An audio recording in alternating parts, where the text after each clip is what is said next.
Welcome everyone. We've got a great program set up for you tonight. I'm Kent Dellenbush with Cessna Flyer and Piper Flyer Associations. Tonight we have Bill Ross, Vice President of Product Support with Superior Air Parts. His conversation will be what every aircraft owner should know about cylinder compression testing. It is being sponsored by Superior Air Parts, Aircraft Spruce and Specialty, and Strut Wipe. And here is Bill.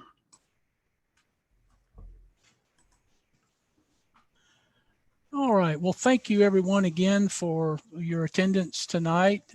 It's always a pleasure and an honor to be able to speak.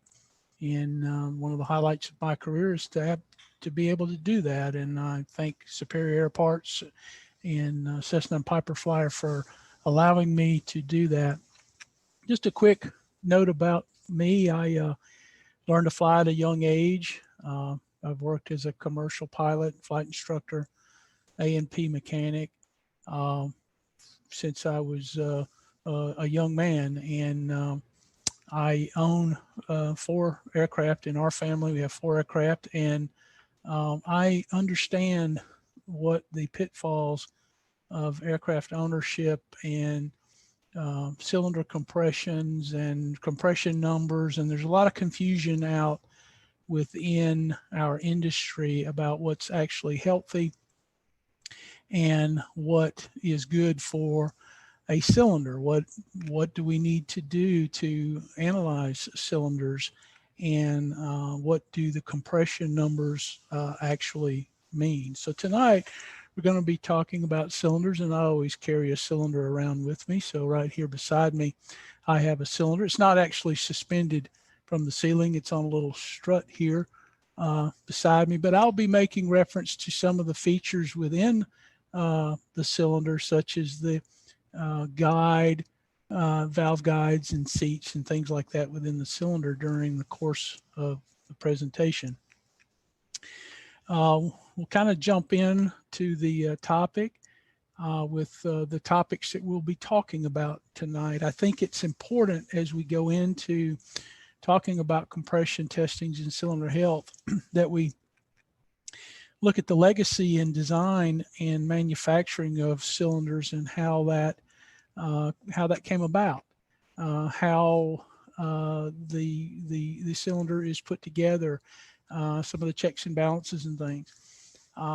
Cylinder compression inspections will certainly cover that in detail as to how to perform, or how your mechanic, if you have your if you don't do your own maintenance, how your mechanic should be doing those inspections, what they mean. And then we'll talk about Borescope inspections. Borescope inspections are extremely important with regards to cylinder health and to determine cylinder functioning, and when we're looking at the cylinder for continued airworthiness down the road. How long will it last? Those types of things.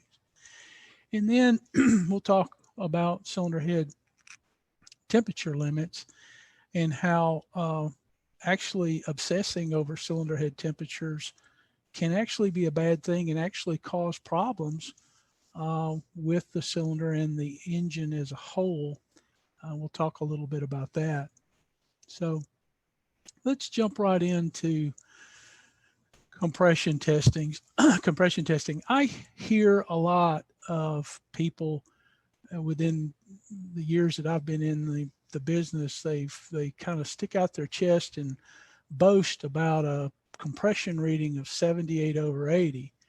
My engine is super healthy because it has a compression of 78, 79, or in some cases I've heard people report 80/80.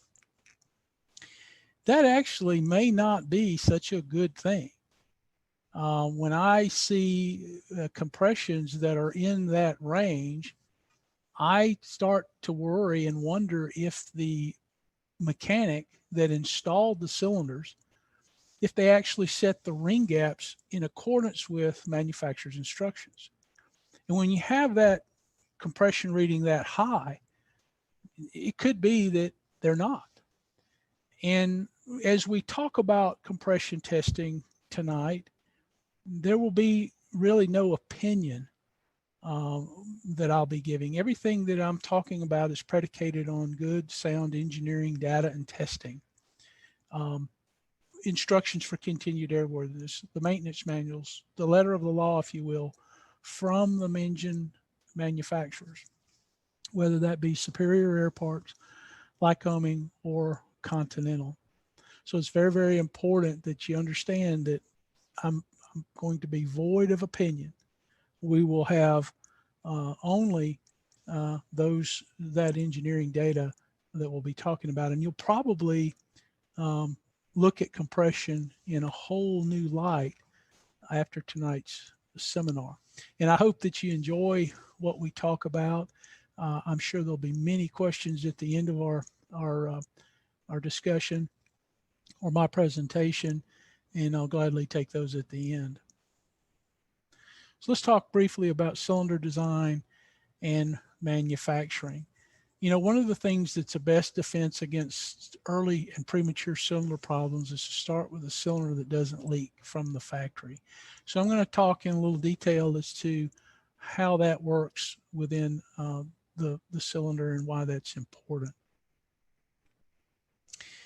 The aircraft cylinder that we all utilize now is actually based on 1918, 1920s technology. There's not much that has changed within the cylinder, its basic design. Certainly there's been refinements in metallurgy, machining capabilities, and things of that nature. But the same basic design was actually designed or come up with in 1918, the Royal Aircraft Establishment.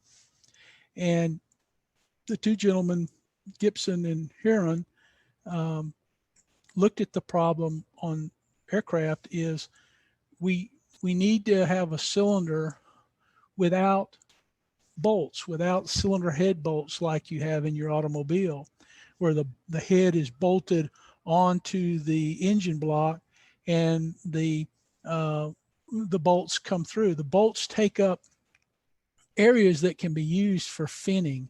So if we have no head bolts, then we can have dense finning and we can cool the cylinder and have it function better.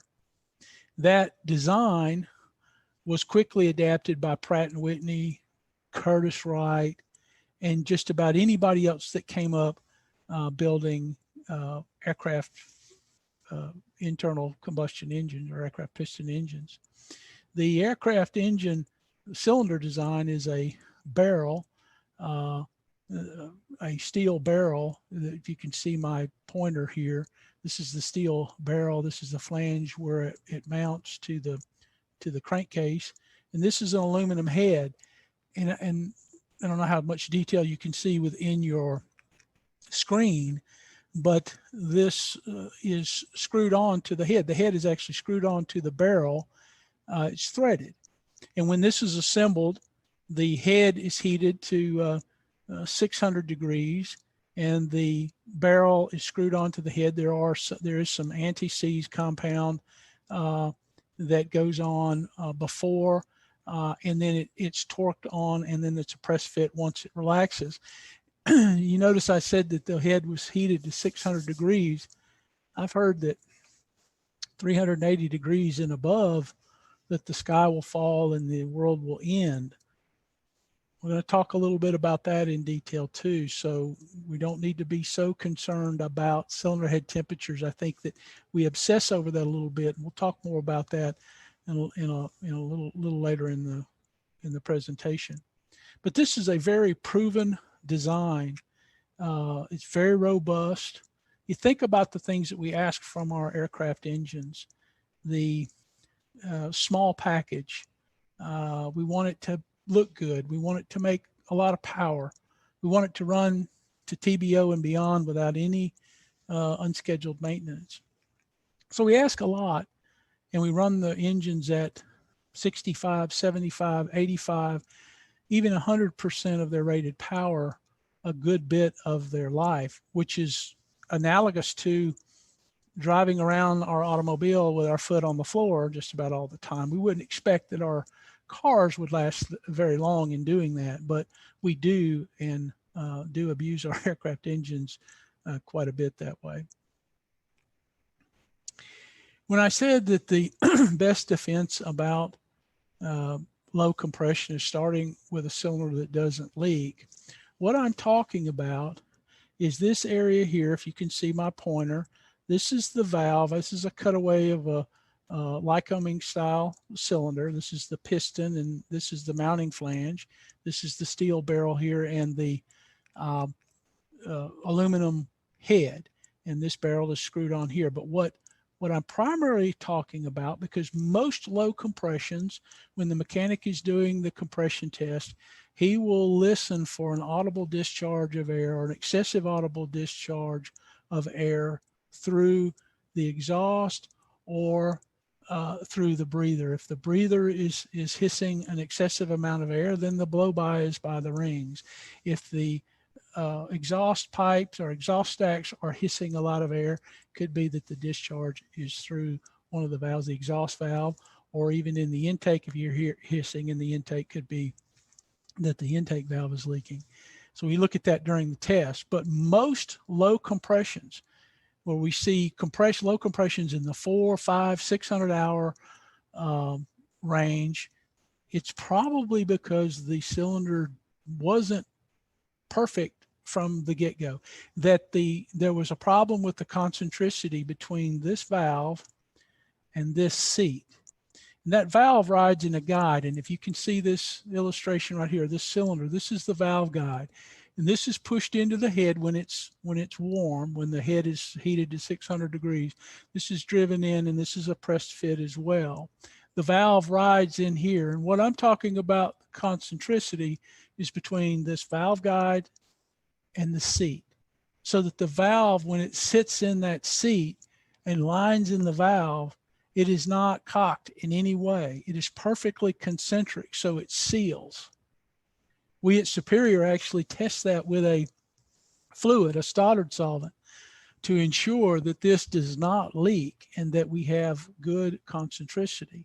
You may have heard of machine shops and cylinder shops lapping valves. Lapping valves is what mechanics do and shops do in order to ensure that we have that concentricity.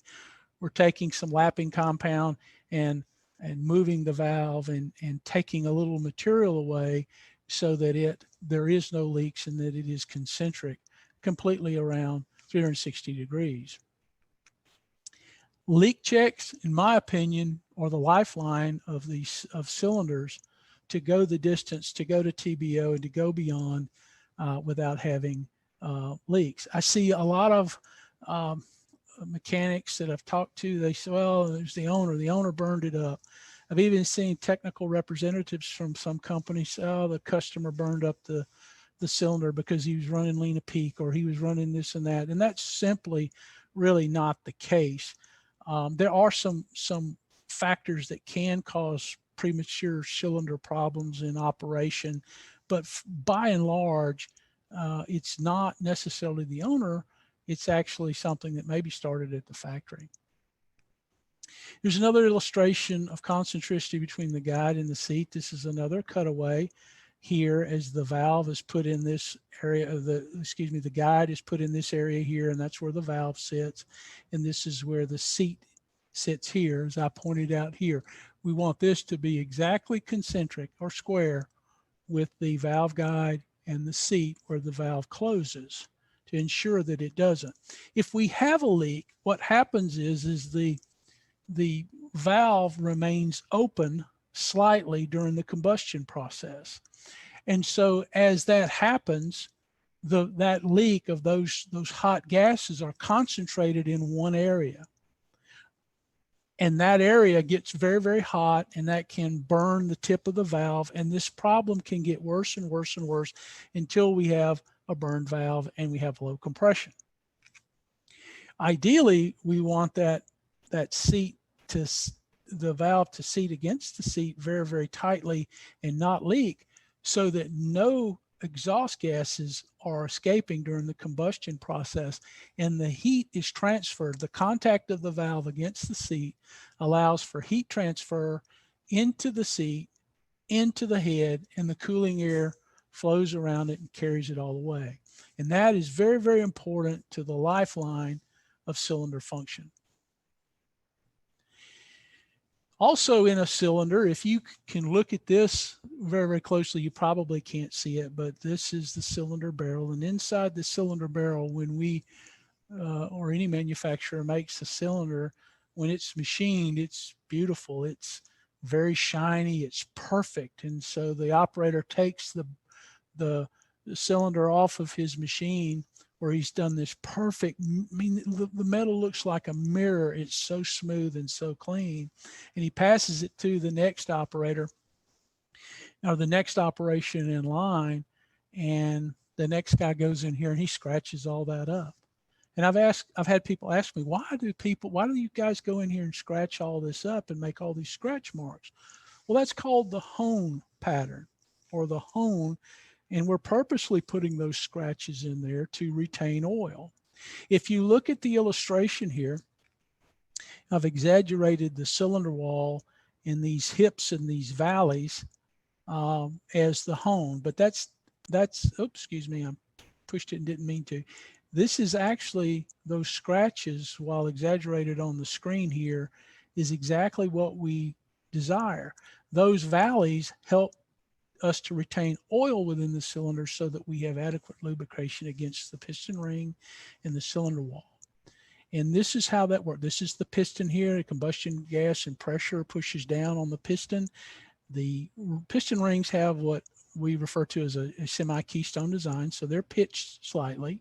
And as those combustion gases come down the side of the piston and strike the ring, it forces the ring against the cylinder wall and makes a tight seal. And that's what we desire. Cylinder pressure is not a four-letter word. It is good for the engine, and it is good for the rings to have that. So don't let anybody tell you that excessive cylinder pressure is bad. That's not necessarily the case. Yes, if you're putting 10 to 1, 11 to 1, 15 to 1 pistons and hot rodding your engine, that is a bad thing. But normal design and normal functioning in accordance with manufacturer's instructions is actually good for the cylinder and the ring. This all rides on this lubricating film of oil, and that is very, very important to the life of the cylinder. A lot of times we may hear the term, the cylinder didn't break in, or the cylinder's glazed over. The gentleman or the customer babied the engine and didn't get a good squeeze against the cylinder wall, and they glazed over. And what's happened is that when we don't get a good wear squeeze or good pressure during the incipient life or the starting life of the cylinder or during the break-in, these valleys or the hone pattern, these valleys in here, the oil can become oxidized, and it will crystallize and oxidize and form a barrier in this valley. And then the ring is acting like an oil squeegee, if you will, that's just moving oil back and forth, and the oil consumption never stabilizes, and the engine consumes an excessive amount of oil and never stops because it didn't get a good squeeze. When you're breaking an engine in, whether you're changing one cylinder or six, or it's a new engine, Superior and most manufacturers recommend operating the engine at 75% power at a best power or richer mixture for the first hour. And then for the second hour, vacillate between 65 and 75% power, again at a best power or richer mixture. We don't want to baby the engine. We desire that firm squeeze and push of the ring against that cylinder wall to wear that in properly and break that in so that oil consumption is normalized, or it stops. Also, the cylinder will begin to cool down once this wear in happens. Very important. So the moment we've all been waiting for tonight, we'll talk about cylinder inspections and compression testing. And we stake it all on the compression test, don't we? I mean, let's think about it for a minute. I don't know how many times that I've been consulted on a pre-buy of an aircraft. And the first question, without a doubt, when I call the customer to tell him what I thought of the airplane or what the airplane looks like, the first question he's going to ask or she's going to ask is, you guessed it, what is the compression? What were the compressions on the engine? And we as an industry look at the value of the airplane and the longevity of the engine based on the compression test. We look at the aircraft value, the engine health, and we look at it as a function of how long the engine will last. Now I could tell the customer, you know, I don't think I would buy this airplane because the tail is about to corrode off of it. But the customer is interested in the airplane because the compressions are 78/80.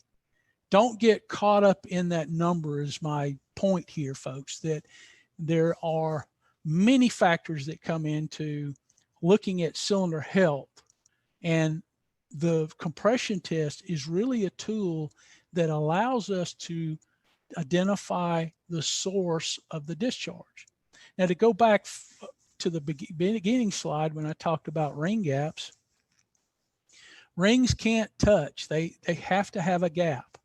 You probably have heard many times that Lycoming engines are better than Continental engines, or that Superior engines are better than Continental engines because the compressions are higher.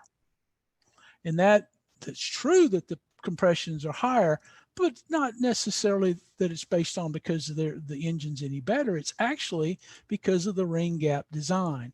Ring gaps are designed to be a calibrated leak.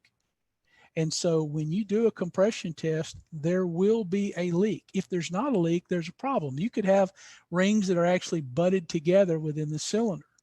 And that can cause a host of problems, including ring flutter, accelerated wear, and severe damage to the internals of the engine. So when a top overhaul is performed, it is extremely important that ring gaps be set correctly. Okay, and we'll talk about that. And what I'm trying to do is just kind of set the tone for let's don't get all caught up in the number. Compression testing are influenced by a lot of factors. We talked about ring gaps. Continental, Superior, Lycoming have a little bit different ring gaps to each other, and that can affect the amount of compression reading that we will get on a differential compression test. The bore size, the operator technique. I've seen a lot of different techniques in my day of people performing compression tests, and it's very, very interesting to see them dancing on the prop, looking for that highest number that they can look at, thinking that they're doing the customer a favor by pulling on the prop. Oh, I saw 60, I saw 62, I saw 65, there it is, let's write down 65. When they really ought to be listening to the discharge signatures within the cylinder as we're performing the test, and then listening to that, we know what to look for when we do the borescope inspection. So ring gap, bore size, operator technique, ring design, and whether the leakage is static or dynamic, static being through the rings, dynamic being through the valve. Years ago, Continental did not allow any discharge through a valve. And they looked at that problem. Engineering looked at that problem. Superiors looked at that problem for many, many years. And there's nothing wrong with a little bit of discharge during compression tests. We do get pieces of lead and deposits, combustion deposits, carbon deposits that get between the valve and the seat that can cause some discharge of air. We back that up with a borescope inspection, though, and now the all across the board we can allow for that. We can allow for some of that discharge, provided the borescope is acceptable. We'll talk about that more in just a minute. During compression testing, I talk with mechanics all the time, and the conversation goes like this, or an owner. and he says something like, I've got a Continental engine, let's say I've got a 520 in a Cessna 210, and my compressions are 60, and I think that I need a new cylinder, or I need cylinder overhaul. And obviously they think that the engine is not performing because the compressions aren't what they perceive that they should be. That's simply not true. A 60-pound cylinder and a 0-pound cylinder and a 75-pound cylinder readings on a differential compression gauge, and yes, I said 0, can in fact have the same power output. I've seen the testing done where compressions were 0 and the engine still made rated power and torque on a dynamometer. Well, you say, Bill, how can that be? Remember the slide I showed you about the compressive forces of the gas, the combustion pressure, and how that pushes the rings and squeezes them against the cylinder wall. And the dynamics of the combustion is closing the valve that may be leaking and things like that. That we can't replicate those dynamics under a differential compression test. We can get close because we can run it, we can run the engine and have it hot and things like that. But we can't, we're putting 80 pounds in this chamber. Under normal combustion, this cylinder here is probably seeing 1,000 PSI, not 80. And that 1,000 PSI is squeezing rings, closing valves and things like that. So that's why the engines can and do produce rated power. But how do we determine whether or not the cylinder is in need of repair? Well, years ago, engineering looked at this problem. All the manufacturers actually looked at the problem because in the 1960s and 70s, when a cylinder got to 60 pounds, the world was ending, the sky was falling, and they attacked the engine with tools and the cylinder was changed or reworked. And so engineering started looking at that problem. Do we really need to do that? And they purposely lowered compressions, purposely worked to lower the compressions on these engines and see if we saw any change in torque, horsepower, and things like that till they got almost to 0 and there was no change.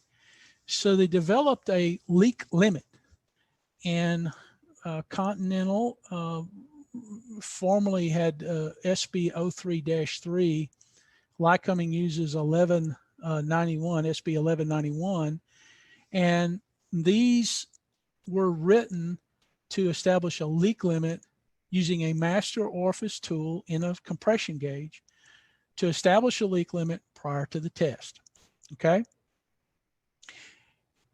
But before I talk about that, and I always carry a compression tester with me, so I have a compression test. I'm going to do some illustrations here. Where did everybody get the 60 from? Because we've all heard that at below 60, the engine's no good. I mean, a 58 is no good.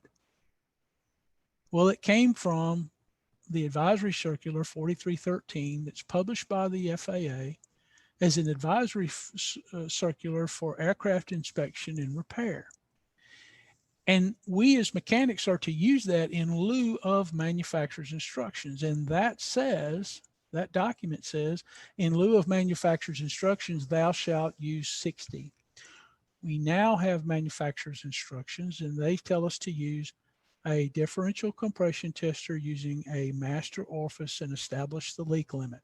Okay, so prior to the test, this is my compression tester here, and I'm coming to you tonight from the campus of Superior Air Parts located in Dallas. And this is my compression tester here. And this compression tester has a master orifice tool in it, a 40 thousandths orifice, and it is a calibrated unit. And before I do a compression test, I'm going to establish the leak limit. And if you can see this gauge, I'm going to plug it up. I'm nowhere near the airplane, and I'm going to plug up the compressor to the gauge, and I'm going to pressurize this side of the gauge with this regulator. I'm going to roll that until I read 80 pounds on this gauge. So I'm going to put 80 pounds of shop air on this gauge. I don't have anything connected to the airplane. I will open up the test feature. This is the test. I will open up the test feature and I will flow air through the 40 thousandths orifice.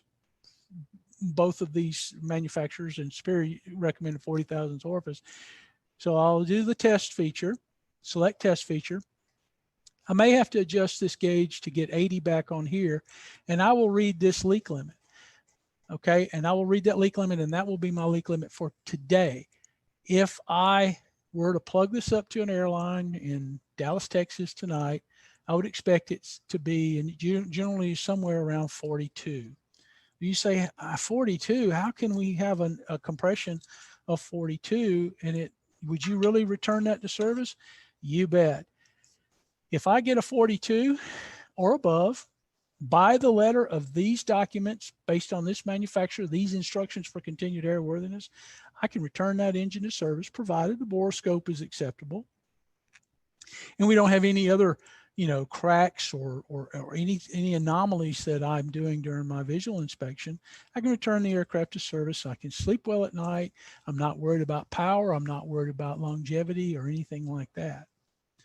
So it's important that your mechanic understand that there are documents that they must follow to look at the continued airworthiness of your engine, and they must have a gauge that has a master orifice tool. I talk with mechanics all the time that do not have that. They don't have a master orifice tool. They're still operating on the premise that 60 is bad, and they don't have the documentation. Those are red flags, folks, for people working on your airplane if they don't have the technical data at their fingertips to be working on your airplane. And they will most likely cost you money because they're not following manufacturer's instructions. And if I have a leak limit of 42 and Charlie over here, who's a mechanic, and I'm going to let it go at 42, but Charlie over here, mechanic, says, 58, the cylinder's got to come off. It's going to cost you money that you don't need to spend. Okay. And we'd love to sell you more cylinders, but at the end of the day, we want you to get the most out of the product too. So you can download these documents from the internet and read about the procedure and how the mechanic should follow. Lycoming is a little slightly different than Continental, but they both utilize that same gauge and same technique. This is what the orifice looks like here. It accounts for ring gap and the ring gap relationship. This is a ring, a piston ring as it goes in the cylinder, and there is a gap. That gap will leak air. It is designed to do that. The leak is not a bad thing. And it's very important that we understand that we do not want a closed seal. We don't want an 80 over 80. If we have an 80 over 80, those ring gaps are too tight probably. Not in all cases, but in most cases, if they're reading that high, the gaps are too tight and they have to be set in accordance with manufacturer's instructions. Not so much that there's other factors, such as when the ring travels the other way in the cylinder, coming on the upstroke, the piston rings have to relieve pressure between each other so that they don't flutter and hammer the ring lands and things like that. So it's very, very important that ring gaps be set. We had calls from mechanics that say, do I really need to set the ring gaps? Well, absolutely you do. And then we at Superior actually put a document in each pack of rings that says you have to go to this document and stick the ring in there and measure it with a feeler gauge, and it may need to be adjusted for your installation. So make sure if you're doing a top overhaul or your mechanic's doing a top overhaul that they're setting those ring gaps in accordance with manufacturer's instructions. It's extremely important to the life of the cylinder. The ring gap, to look at this area here, there's actually a choked area. When I say pushing the ring down in the cylinder and measuring it, the documents used in ring gap setting have the mechanic take the ring and push it down into the cylinder wall at a prescribed depth. As the cylinder gets toward the head, especially in new manufacturers, it actually is choked. It narrows. It's what we call choke. just like a shotgun, but this is choked. And the reason for the choke is during a normal operation in the 380, 400 range of Fahrenheit, cylinder head temperature, that cylinder normalizes and we have a straight barrel. And that's the reason for the choke. So the rings are pushed in here and the ring gap is set. And you can see on that illustration there the different depths that the mechanic may have to set to do that. So always set ring gaps. It's extremely important to the longevity of those cylinders. When we talk about cylinder testing, this is a cylinder compression testing, a test that I was involved in where we did durability testing over time using a TSIO 520 UB. It's a very, very hard working turbocharged Continental engine. And if you look at this, we started at 0 or hours and we went to 600-hour test. If you look at cylinder number 2, at 205 hours, that cylinder was at 56. The average mechanic would have done what? Or the uninformed mechanic would have done what? Probably pulled that cylinder off and serviced it. But look at the compressions, how they're cyclical.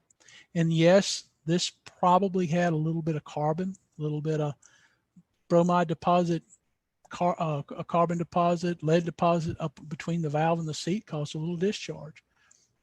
Look at the compression at 460 hours. It's 74. So don't get caught up in the number. Make sure that we look at everything with regards to the compression number and what that really means. Is it coming out of the valve? Maybe we need to inspect the valve. If we see a little carbon around there, we go, and the instructions actually tell you to go fly it for an hour. Fly it hard at a 75% power, best power mixture, and come back and retest. Oftentimes that compression will come up dramatically. And that's not my opinion. That's actually chapter and verse from the engine manufacturers. So don't get caught up in the numbers, folks, as it is the single indicator of cylinder health. In the illustration before, mechanic would have, in no doubt, an uninformed mechanic would have cost the owner a lot of money. We back all that up with the Borescope, and let's talk about the Borescope. Many of you may have a Borescope at your disposal. My Borescope is one just like in this illustration here. It's very old. It doesn't have video capability or picture taking capability. So Lennox Autoscope is recommended by engine manufacturers for many years to use for assessing the health of cylinders. That's about $1,000, $900 or so when I first got mine. And they've come down in price. The video scopes are extraordinary now. Their quality, the ability to take pictures. And if I had a shop or was working as a mechanic full time, I would probably opt for one of those video scopes, because if I had a problem, or if I was not a mechanic, even as an owner, I may want to get one of those, so that if I'm doing my own condition inspections on experimental airplanes or things like that, if I have questions, I can show pictures. I can send videos to the manufacturer to get their opinion on what I'm seeing. So video scopes I've seen that have pretty good quality down in the 300 or so range, $300, up to $8,000 to $10,000, depends on how far you want to go. Some of those video scopes in the $300 range I've seen are actually very beneficial in performing other inspections on the aircraft, such as wing root inspections and things where it's very hard to get and see. So you may want to get yourself one. If your mechanic doesn't have a Borescope, that's a very big red flag. It's Christmas time. What a wonderful gift to get your mechanic for Christmas, a Borescope. And he needs to follow the recommendations set forth in the documents respective engine manufacturer for the Borescope inspection. And the reason I like the Borescope is it is immediate evaluation of the condition. There's no guesswork. It's like a doctor going in and doing exploratory surgery. I can actually see what's going on inside that cylinder. I can look at the intake and the exhaust valve condition. I can look at the combustion deposits. I can say, hey, this guy runs lean a peak. Hey, this guy runs rich a peak. This guy never leans, doesn't know what the red knob does. I can look at oil pooling. I can look at cylinder scuffing. If I have an abnormal oil analysis, let's say the aluminum has gone up all of a sudden, I can look and see if I have any piston pin scuffing and things like that within the cylinder. So there's so much that a Borescope can tell us, and it's immediate health of the internals of the cylinder. And I'm not telling you not to do a compression test. The compression test needs to be done in concert with, or Borescope needs to be done in concert with the compression test to really look at the health of a cylinder. That picture is a picture of one of those whiz-bang video scopes. I think it was about $300. It took that picture of a normal exhaust valve. That's what is a normal exhaust valve. And the reason I know that is this valve has got this concentric ring of heat dissipation. If you can see my mouse moving, there's a concentric 360-degree ring of heat dissipation signature where the heat is transferring from the valve into the head. Remember, I talked about concentricity up here. That's what we desire, is that to be perfectly square, no leaks, and this is the signature of a normal valve. This is further illustrated up here under the normal. This is starting to burn. As you see here, we have concentrated heat in this area here where the valve is actually starting to burn. There's no longer this 360-degree dissipation of heat into the head. It's only at a small area. And then here, while we see latent signatures of heat dissipation in this area down here, this burn valve is a highly concentrated area of heat here. And that is where it's leaking. And only the heat is being dissipated in that one area. So the valve is no longer sitting in there in concentric in the seat. And that can ultimately lead to failure. If I'm a mechanic and I have a 42-pound, let's say we roll a Cessna 210 in here tonight, or a Piper Seneca, you pick it, and I do a compression test and I get a 42 and I see that I have a normal valve, I'm going to return that to service, provided there's no other anomalies, no problem. If I see a signature like it's starting to burn, I may advise the owner that you know we have a problem, or starting to have a problem, and we may have to do some unscheduled maintenance. We have to just look at that and be careful. If I see that burn signature, that real heavy concentrated area, I'm probably going to ground the airplane because I don't want it to lead to the failure that we see in the next picture. So that's how the Borescope can be very beneficial for looking at things within the cylinder, especially the valves. These are the deposits that I was talking about that can affect compression readings and cause the valve not to close fully. If you don't lean, yes, you can burn valves by running too rich and having the valve accumulate heavy combustion deposits that can leave it open where it's torched each time, each combustion process. You can see my mouse here. Each time the combustion process, if this doesn't seat and close, every time that valve is getting torched, just like an oxyacetylene torch. So it's very, very important that it close and that heat transfer is made. We'll briefly talk about cylinder head temperature limits because I think most of us know aircraft parts are fairly expensive. Last thing we want to do is buy unnecessarily cylinders and different parts. So we have to be very, very cool. A lot of the people that I talk to tend to baby their engine, and they they think that cooler is probably better and obsess over the cylinder head temperatures because they read an article by somebody that's not an engineer that says the sky will fall at 380 degrees. You can't exceed this, you can't exceed that, rather than consulting the engine manufacturer on what's good. A lot of the people that are babying the engines are babying them to have colder or cooler cylinder head temperatures, but they're not managing the engine very well doing that, which can affect the oil temperature. Oil temperatures need to be at 180 degrees. And if you've got cylinder head temperatures running around 300, 320, people think, oh, that's great. But they're running around with 150 degree oil temperature and they're not cooking the acids and the water and the combustion byproducts and all out of the oil. And that can lead to heavy corrosive attack. So look at your engine manufacturer's data about cylinder head normal operating temperatures, not what somebody wrote in an article that's not from an engine manufacturer, that's not an engineer. Be very, very careful about that.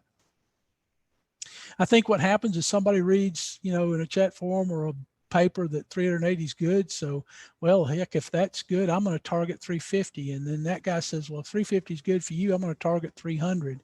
And that can lead to big problems with our engines down the road. We have to be extremely, extremely careful about not following manufacturers' recommendations. We can actually hurt our engine by not following those recommendations.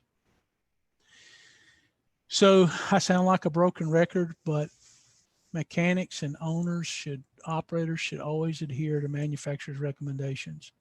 All that we talked about tonight, or all that I'm talking about with regards to compression testing, is predicated on good, sound engineering data. It's not things that I made up or opinion. The only thing that I could tell you in opinion tonight was maybe that I like one borescope over the other. But anything with regards to the engine is coming from sound engineering data, and it's void of any opinion or what I may think.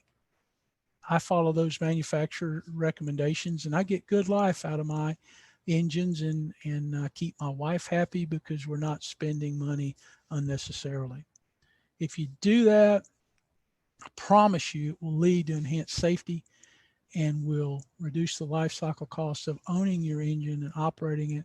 And you'll be able to enjoy the improved reliability through the life of the engine and not flying it until it breaks. Follow those manufacturer's recommendations. A word about Superior Air Parts.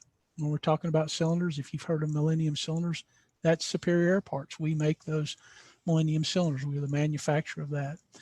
We have the best warranty in the industry, 37 months, parts and labor. The reason we do is we have a lot of confidence in our cylinders that they'll go the distance.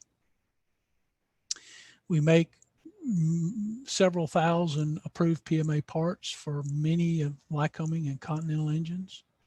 If you ever have a question about whether or not Superior makes a part for your engine, you can go to our website at superiораirparts.com. And at the home page, hover over Tech Support, click on Superior Eligibilities, and then you can see all of the eligible parts for your particular engine. There's many ways that you can search. But before I leave this page, right here at my mouse, you'll see click here to find out how to get your free digital copy of Engine Management 101. That is a collection of thoughts and things that I've learned over the years in almost 40 years within the business that are good practices. Again, it's all predicated on good sound engineering data and manufacturers' recommendations. The spirit in which that book was put together, our vice president of sales and marketing challenged me to put those thoughts together. And before we know it, they had a book. He did wonderful illustrations and everything. You really ought to go and download it. And I think you'll find it useful in answering some of the questions and some of the myths out there. There's no charge for it. The spirit in which it was produced was to help you put some of those myths to bed, if you will, and get good data. So I invite you, while you're at the home page, click there if you don't have a copy of it, and download your free digital copy. When you click on the eligibilities, you can click on and search by engine model or engine type and model, or search by part number. And when you put in the part number, you'll get a breakdown of the engines that it may be eligible for. And then if you click further on a part, it will break down the part into all of the contents within that particular part. Many of our part numbers have come in kits. And so a cylinder, like the example here, will have will have pistons, rings, gaskets, things like that. And you can see everything that's contained within that set. I thank you so much again for your time tonight. I know we covered a lot of material, but I wanted to leave a little time for some questions. And so, Kent, at this time, I will take any questions that they have. Excellent. I'm just starting my video here. The great presentation. Thanks, Bill. I appreciate that. And I just want to, as I kind of going through, you can kind of see I've got Bill's book in front of me, the exact same slide you're going to see in here. So if you want to recap anything, download the book. It's in here, the information, and Bill's, you can get a hold of Bill as well. But great conversation in here, great article. So you'll learn a lot. Okay, questions. Number one from Neil. Does burning MoGas blend with 25% 100 low lead reduce cylinder life or valve seat life in a Continental or 0470R, Romeo? That's a good question. I actually own an 0470R in a 182. I've not been involved in a study of using 25% MoGas to avgas or vice versa. So I don't know what the 25% would do down the road. The 0470R has a relatively low compression engine and is fully capable of operating on MoGas, provided it's a good grade of MoGas in that it doesn't contain any ethanol.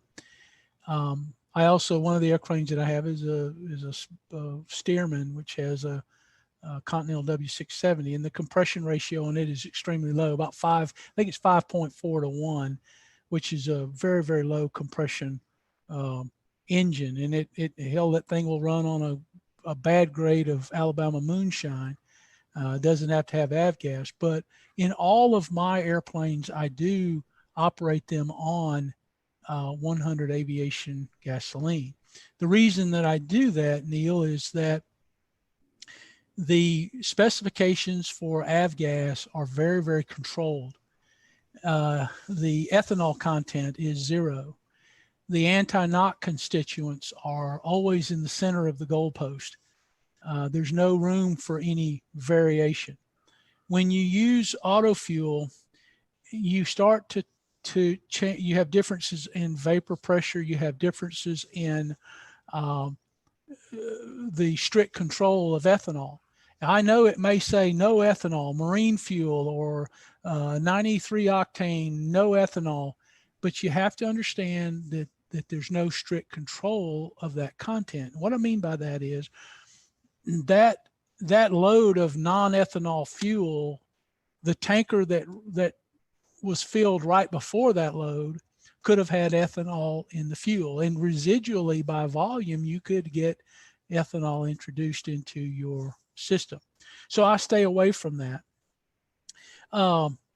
With avgas, only tankers that haul avgas can haul avgas. There's no changing. It can't carry car gas or MoGas and then carry avgas. There's a strict control of it. I don't think that the percentages that you are talking about are going to hurt the engine or affect its longevity.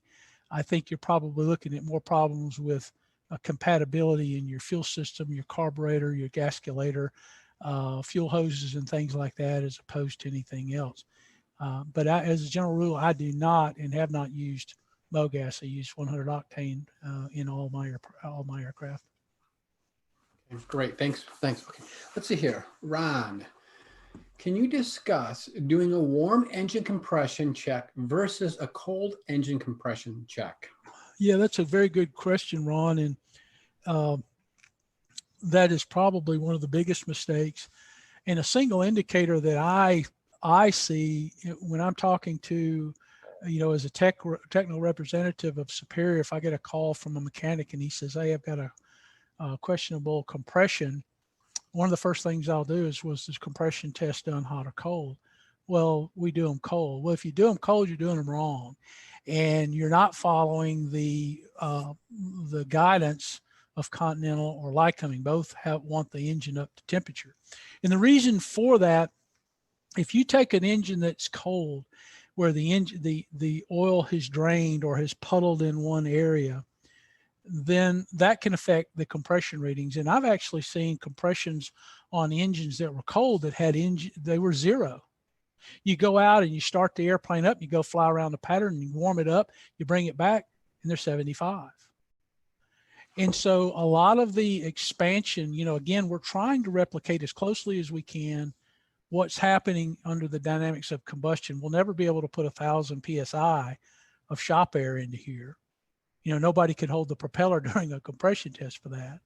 But we do want the thermal expansion, the oil to be displaced on the cylinder walls and moved around in order that we get a good compression test. In my opinion, a cold compression test is absolutely worthless.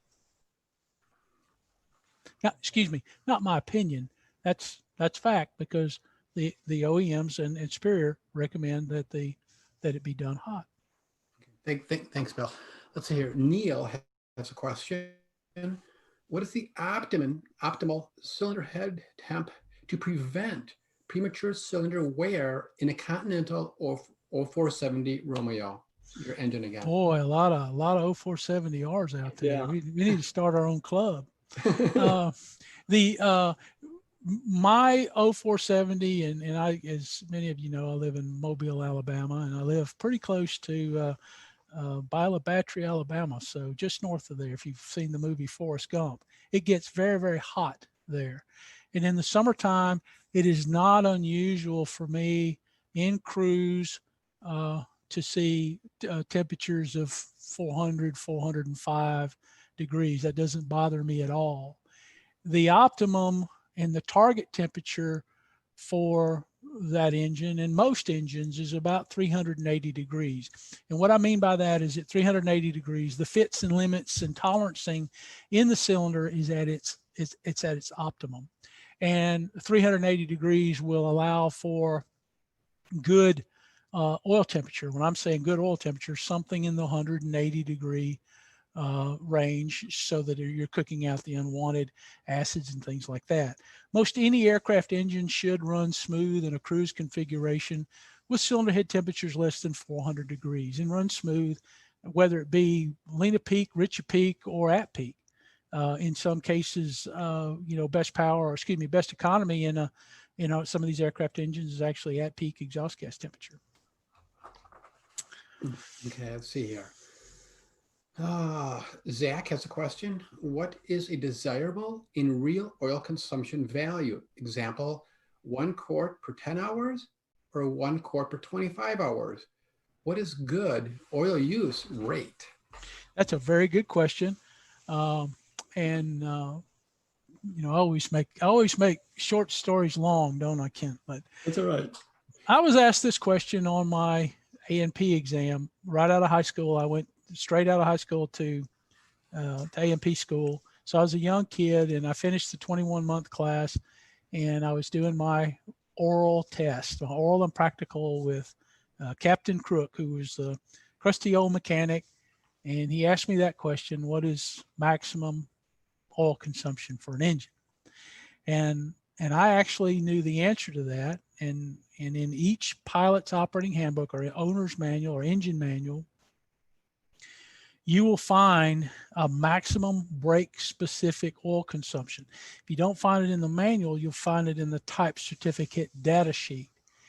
and you do a big long formula based upon percent power and things like that to calculate the maximum brake specific oil consumption. And it's based on the certification of the engine. In what they want you to do is they want the aircraft to run out of fuel before you run out of oil. And so, of course, I told Captain Crook, I need you'll calculate the maximum brake specific oil consumption and blah, blah, blah. And it works out to be about a quart an hour. He says, that's not the answer I'm looking for. He says, if you got to stop for gas, or if you got to stop for oil before you stop for gas, you probably got a problem. Okay. And what that means is the maximum brake specific oil consumption for most of our engines is about a quart an hour.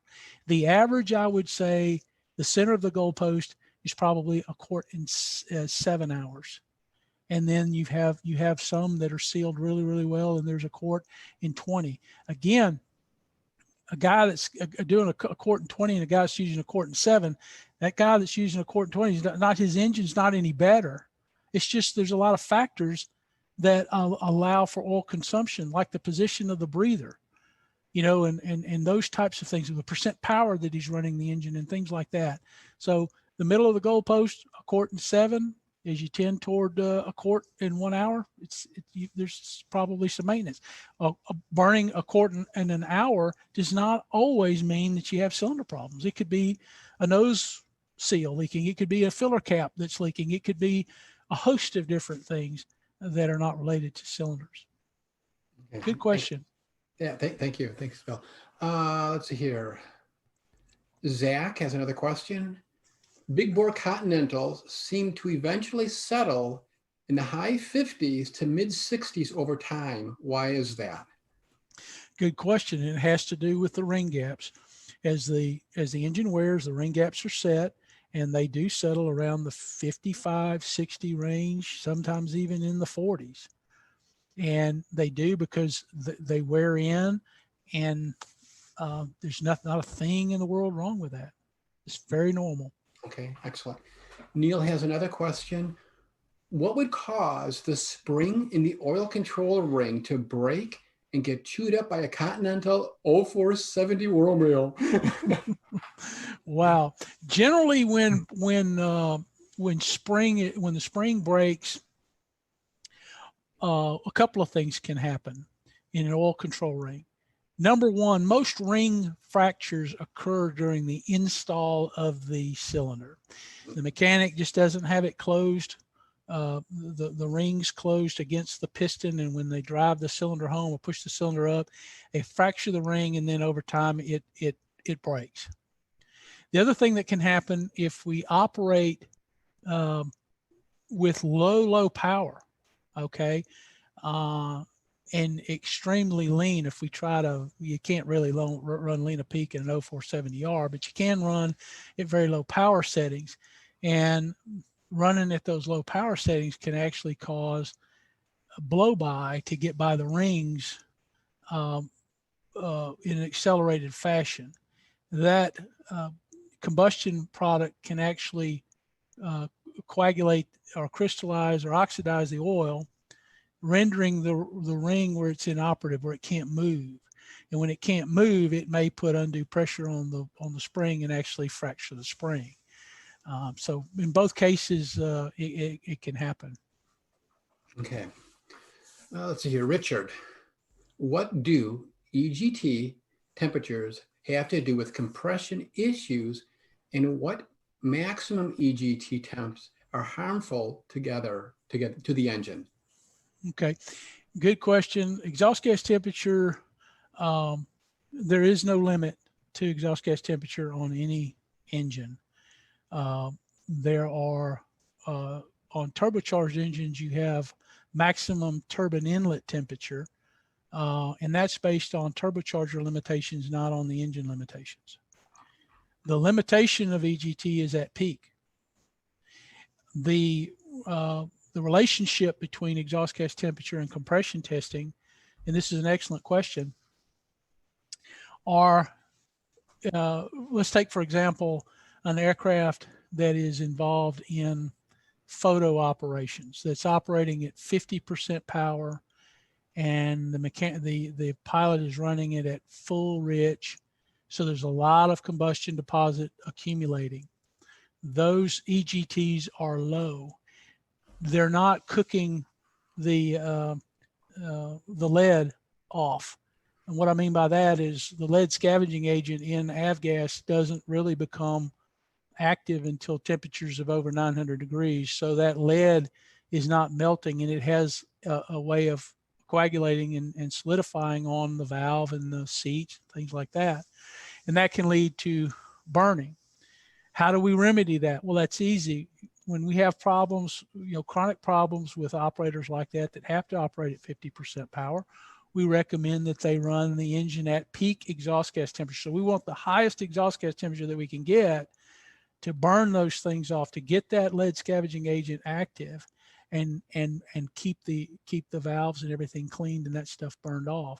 In normal cruise, same thing. We want to operate at or below our maximum cruise power setting, and then we can operate at peak, or we can operate rich at peak. And again, an 0470R, if we're talking about an engine like that, it won't run lean to peak. So we're going to run it at best power or at peak, depending upon the mission. And that's the relationship between EGT and longevity. But there is no limit to exhaust gas temperatures. Nothing is too high. Okay. All right. Thank you. Mm-hmm. Okay. Jim has got a long question. So I'm going to set the stage. He has an IO 520 with 250 hours. Cylinders are all superior. He just took a 4-hour nonstop trip at 7,000. The outside temp was 0 to 45 Fahrenheit. He was flying north to south. Oil temp was 75 degrees Celsius, which is, he said, it's the highest it's ever has run, but understands that oil is sampled at a cooler output. His cylinders ran from 290 to 365 degrees, full throttle, and 75 degrees ROP. Good or bad? Well, if I would probably need to know, I'm assuming that those cylinder values are in Celsius as well. I would assume so. Do what? I would assume so, yeah. Yeah, and I don't know what that equation would, I don't have anything to do with math, but that sounds like it could be a little cool.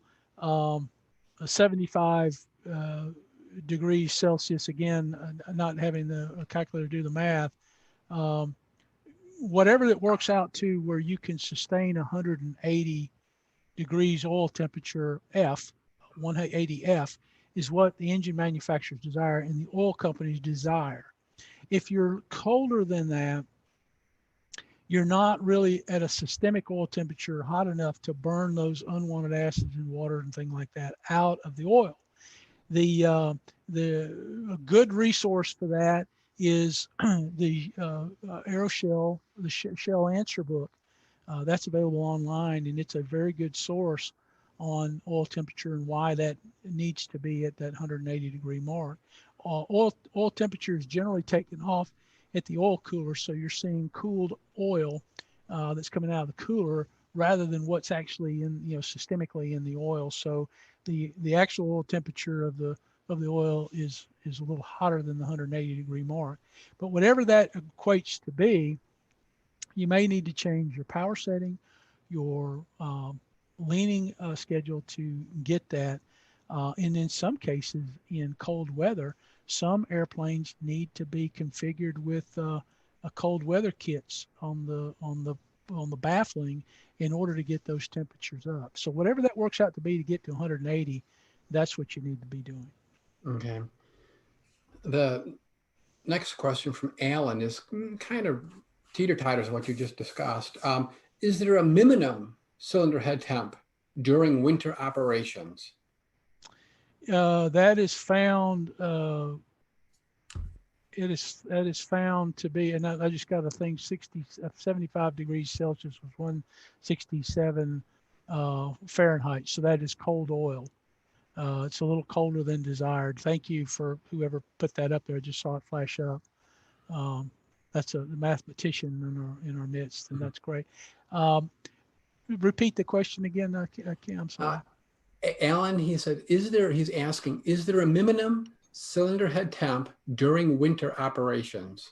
Okay, that's a very good question. And of course, in your pilot's operating handbook, there'll be a minimum cylinder head temperature or engine temperature or oil temperature for takeoff, and you should follow that for your respective engine.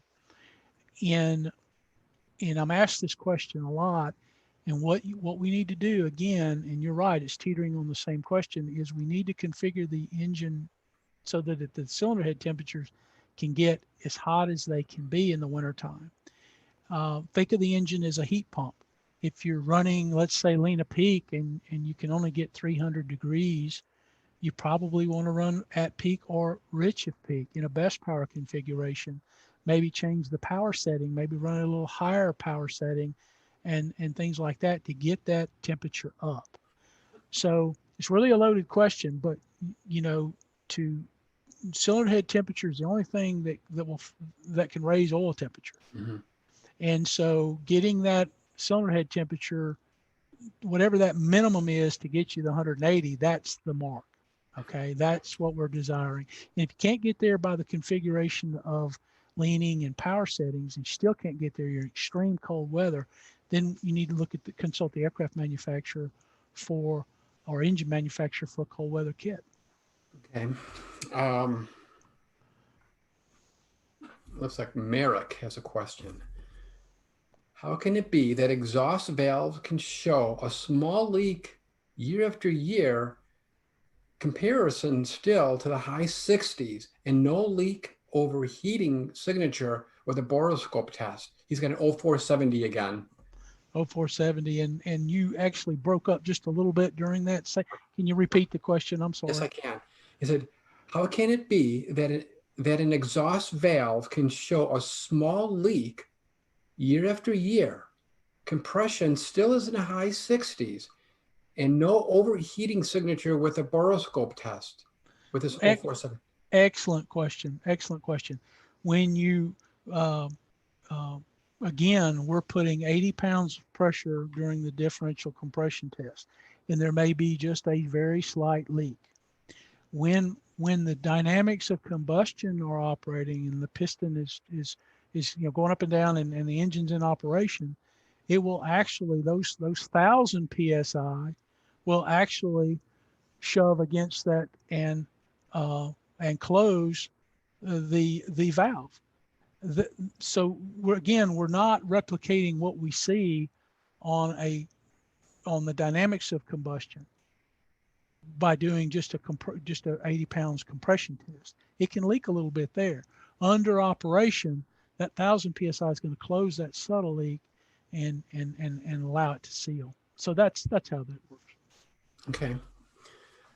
Okay. Robert is asking, Lycoming or Continental engine, why is it that we as pilots pull back the power during climb to 25 square? Where did this come from? He cannot find anything in the Lycoming manual about this. Any harm to run it at full power to altitude? Okay, that is a very good question. Um, and in um, you'll have to consult your respective POH. That's the short answer. Whatever your pilot's operating handbook says, if it says to climb at 25 squared, then you need to climb at 25 squared. If it doesn't say 25 squared and you're in a normally aspirated engine, such as an 0470R, my airplane, I mean, we're picking on 0470R tonight. I take off at full power, full RPM, and I climb, I leave the throttle up. I come back to 2,500 RPM only for just a little noise just to quiet things down just a little bit, and I climb to altitude with full throttle. I know people that climb at 25 inches and 2,500 RPM in an 0470R and 182. They don't climb very fast, but they do it and they think that it's better. I've not seen that anywhere, in a manual. again, I like to follow the manufacturer's recommendation. A lot of these things where we're taught these things are um, flight instructors. It comes from flight instructors. They didn't read the POH either, but they're out giving instruction, and they say, well, we know when you lean this thing, you want to lean it and lean it till the engine runs rough, and then give it a twist in just till it runs smooth, and then twist it again just for the hell of it. Well, where's that ever written in a POH? It's not. So follow your pilot's operating handbook or your engine manual on the proper climb power setting. And remember, some turbocharged engines and things like that, some engines have a 5-minute limit on power, takeoff power, and you have to make those power adjustments. One of the engines that I flew as a young man, my first charter job was a Beechcraft Queen Air, and it had a IGSO 480, had a supercharged geared 480 engine. We took off at 47 inches of manifold pressure and 3,400 RPM. We had a 5-minute limit on that. Then we'd have to come back to 40 inches and 3,000 RPM. And then that was maximum continuous power. So again, consult your pilot's operating handbook for the climb power settings. Okay. Here's an interesting from Michael. Thank you for that. Michael asks, how important is it to be able to monitor cylinder head temp across all cylinders instead of just one? He is considering an EMS for a 1960-210 with an 0470 echo, but he's not sure how important it really is. Currently, they have they're just monitoring one cylinder head temp. Okay, that's an excellent question. Do you really need an engine monitor to monitor everything in order to effectively lean the engine? And the answer is no. But before you run out and tell the engine monitor people and they come hunt me down, let me caveat that with, there's a lot of benefit from an engine monitor in the way of troubleshooting and things like that I think are useful. The problem that I see and I have friends that do it, they're convinced they have to have this whiz bang engine monitor, yet they go spend the money on that, and they don't have their magnetos overhauled when the manufacturer recommends that to be done, or their carburetor to be overhauled, or their fuel system to be calibrated. You know what I'm saying? There is an imbalance. In order to get this engine monitor, we're skimping on very, very important things and aspects of maintenance on the engine that should be performed. If you can afford it and you're all caught up on everything, I think it's a great thing to do. If you're considering an engine monitor versus magneto overhaul, if you're due, do the magneto overhaul. So with that, you don't need it in order to lean. I don't need if you talk about a brand new Cessna out of the box, or a brand new Bonanza, or brand new Cirrus aircraft that's got all the whiz bang technology in the world, you can fly lean a peak without an engine monitor. You can reach over there, set the power, lean till you feel a deceleration, and you can go from coast to coast, and you're going to be very, very close where that engine monitor would put you. So don't let anybody convince you that you have to have an engine monitor in order to run effectively. That airplane has been running since 1962 without the advent of the engine monitor. So I would put it in if you can afford it and everything else is caught up maintenance-wise. I'd do it. It's good for troubleshooting and things like that. But if you've got other aspects of maintenance that you need to do, paint job, I don't know, I would do that. Okay. All right, let's see here. David, do compression testers require or benefit from external calibration labs? You bet. Excellent question. And that's such a good question. The gauge is only as good as its calibration. If you've got one that's out of calibration, it's really doing no good. Same with aircraft instrumentation too. When I do an annual on an airplane, I always take a strobe tack and stick on the dash, and I look at the tachometer, and I look at some of the oil, the other parameters, to make sure that those are calibrated correctly, because erroneous gauge readings and erroneous compression testings can be can be misleading and lead you down false roads. So absolutely good question. And they should be calibrated regularly.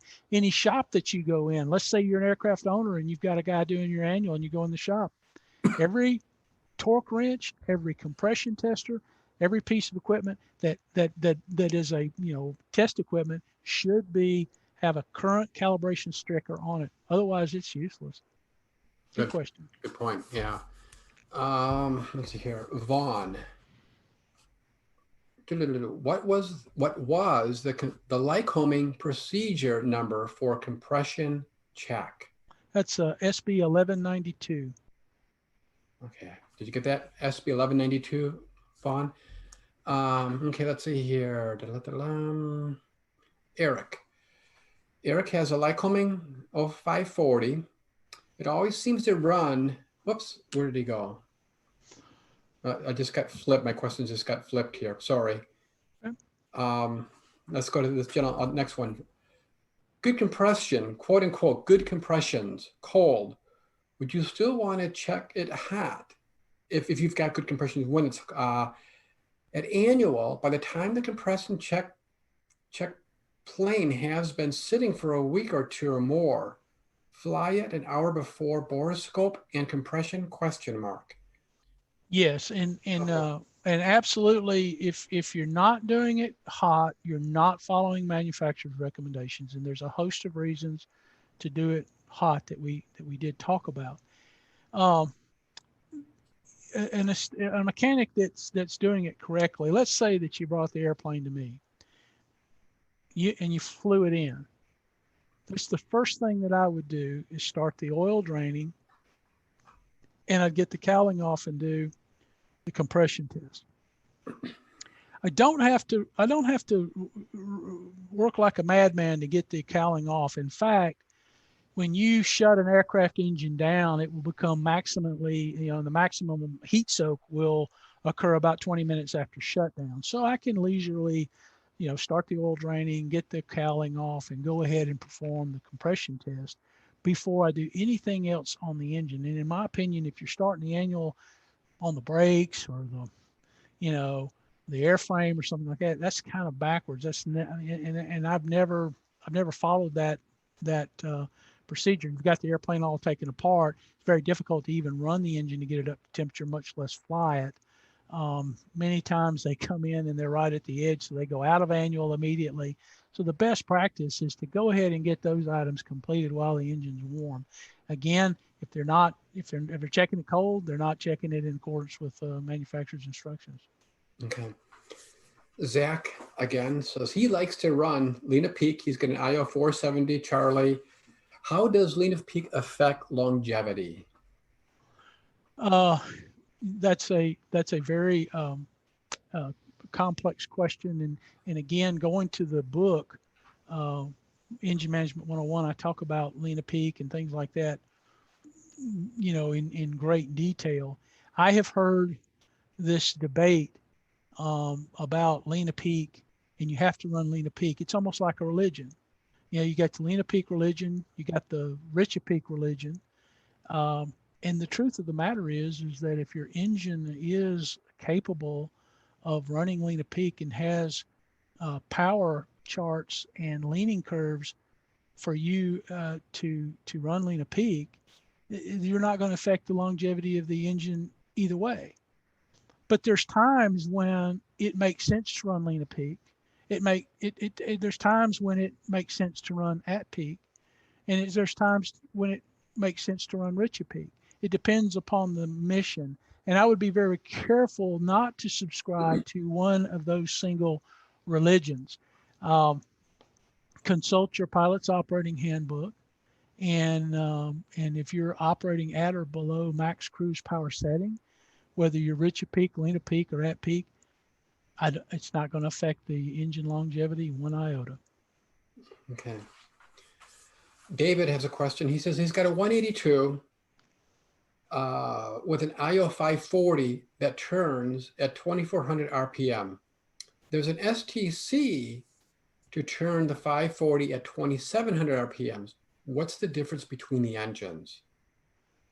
I don't know the answer to that. I'm sorry. I wish he has stumped the chump on that one. I don't know, but my initial answer would be to consult the supplementary type certificate holder, whoever that may be, and Mhm. they will have the details of what is changed on the engine. That's a very good question. I just don't know exactly what those changes are. Yeah, I think David could reach out to Airplanes in Kansas. I think they work in the IO. Uh, uh, Yeah, there's an engineer friend of mine out there, Shane yeah, O'Day, can answer that question very yeah, there's, simply. If it's one of their STCs, absolutely, he'd be a good resource. Shane O'Day is his name. yeah, yeah. Okay, let's see here. David, another David. His number two cylinder runs at 380. His lowest runs at 315. Do you have any suggestions? That's probably due to an imbalance of airflow, having that big a differential. Um, there are many things that I would have to check, and it could be many things. Could be fuel delivery. Um, it could be where I'd want to do some compression testing, Borescope, that type of thing. But in most of the cases where you have a large variance in cylinder head temperature like that, it's a function of airflow, and it's a function of the cowling not conforming to the baffling in some way, or intercylinder baffling not situated properly. But I would get a mechanic to check that out. That's kind of a widespread, um, and get the mechanic check out, see what could be causing that. Okay. Gentleman in Alaska, flying floats and skis in his area. The accepted cylinder life of an IO 520, the 550s, and the 470Us seems to be about 700 to 800 hours. This, for many aircraft running Continental engines, is the normal, or perhaps the colder temperatures and higher manifold pressures causing premature cylinder wear. Yeah, I wouldn't think that they're causing premature cylinder wear. I know it gets very cold up there. Um, Certainly, preheating the engine is very important to cylinder life, in accordance with manufacturer's instructions.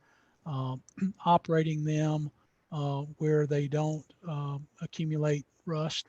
Um, and engines can accumulate rust, especially in cold conditions, if we're not operating them at the manufacturer's recommendations for oil temperature.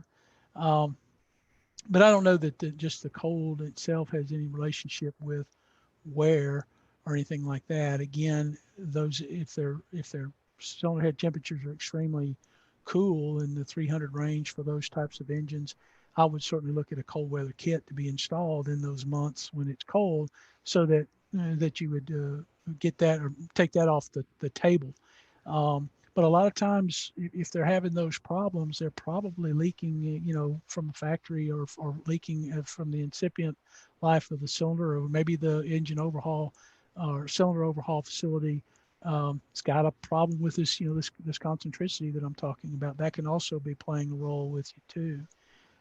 But that's a very complex question that would dictate doing some examination of the products, Mm-hmm. Mm-hmm. of the engine. Let's hear. John has a question on the 0470. How do you check or test rotor coils? You don't really need to test a rotor coil. If you go back to um, the picture that I had on the valve, if you see that you don't have a concentric ring and you have heat concentration in one area, the rotor coils in any cylinder are probably not functioning. Okay. Or when I say they're not functioning because there's excessive guide wear, and that's probably what's going on. Okay. But Borescope can tell you that. Good point. Let's see here. Eric.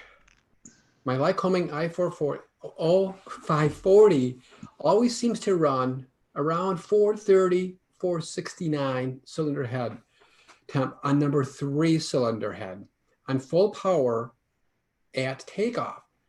Manufacturer limit for the cylinder head temp is 500. What could be the cause of this issue, and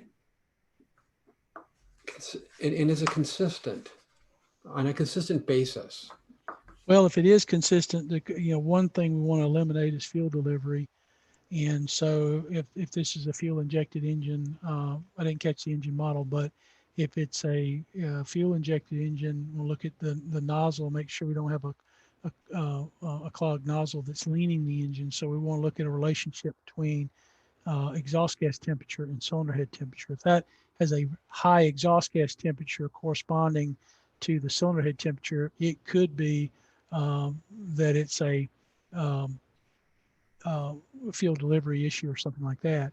If it is a carbureted engine or an injected engine, it could be an induction leak on that cylinder, and that cylinder is slightly lean. Mechanic can pressurize the induction system and look for an induction leak. Again, that will be an elevated exhaust gas temperature or a cylinder that would peak quicker than any of the others, and your mechanic could easily pressurize the induction system using a compression tester gauge and a regulator, and do a soap solution test around the cylinder to look for signs of an intake leak. Also, an indicator could be if you have a higher than normal manifold pressure. But normally, those are things that I would eliminate. But generally speaking, elevated cylinder head temperatures are a function of airflow, baffling, intercylinder baffling, or something like that. Okay. Well, I think we're going to have to ask Reverend Bill to open up the church again to lean of peak and rich of peak, because here's another question. You mentioned IO 470 does not run lean of peak. This implies that different engines ideally run a different mixture at different mixture settings. How does a pilot determine what is the best lean of peak or rich of peak for the particular engine being operated? James, is specifically interested in a Lycoming IO 320 and a Continental IO 550, IO 520s. All right, in the Continental IO 520s, most of those will run lean of peak, and the manufacturer has set best economy charts that puts you on the bottom of the brake specific fuel consumption curve by running on the lean side of peak exhaust gas temperature. And that normally is found in the Continental 520, about 50 degrees lean of peak. In the Lycoming 320, normally that would be found at peak. Best economy would be found at peak. The first part of the question was, how do I know where to run? And I know I sound like a broken record, but the pilot's operating handbook. The 0470 and my comment about the 0470 wouldn't run lean of peak, many carbureted engines won't. I've heard, some pilots talk about, well, if you pull a little carburetor heat, you can get it to run lean of peak and all. And that's just, in my opinion, is not worth it. And if you actually plot that over a brake specific fuel consumption curve, you'll find that the engine has become grossly inefficient in trying to do that. The induction system and the shockwave propagation in the induction systems of carbureted engines are less than perfect, and so they just are not designed to run on the lean side of peak exhaust gas temperature. So the short answer is consult that POH and look at those power charts and choose the place to run that's good for you. And that may change seasonally. If you're in an IO 520 that has capability, there may be times when you want to run at peak, lean of peak, or rich peak. Depends on the mission. Okay, and talk about power charts. I'm just going to bring that up, and I just came across one of these pages of Bill's book has a power chart conversation in here, so you want to go over that again. Let's see here. Jeff has a question. We have a lot of questions. Okay. Jeff has had issues with valve guide wear on several cylinders after 200 to 300 hours. Are there any conditions that accelerate the valve guide wear? Uh, I don't know what type of engine he has, but um, one of the problems that we run into, especially with fuel injected Continentals, is they are required to have their fuel system calibrated, annually. And many times that's not done. Owners don't do that. And if we're talking about a fuel injected Continental, that's probably step one, is to ensure that that's being done and that it is calibrated properly. That can lead to cylinder problems. It's occurring at high power where the engine's not getting enough fuel and a host of different other things. But typically, if we see that, it could be that wherever the cylinder was manufactured or overhauled or what have you, that we have a problem with concentricity. That's another thing that can lead to that. Um, there's so many factors that can lead to that. I would, if it's chronic, at the next time that the cylinder's removed, I would request that the respective manufacturer perform some analytics on that cylinder to see um, what exactly is going on. Okay. Thank you for that answer. Let's see here. Brooke. Brooke has a TSIO 360 FB. Whoops, there he is. With new cylinders. What is a good cylinder head temp range right now? The one that he's concerned about is running 315. Exhaust temp is about 1540. It is number 5 cylinder, and the total hours is about 7. Yeah, that's a little cool. Um, you need to, for a brand new break-in engine, we want to target cylinder temperatures, in the 400, 425 or less. Make shallow climbs and things like that so we don't overheat the cylinders.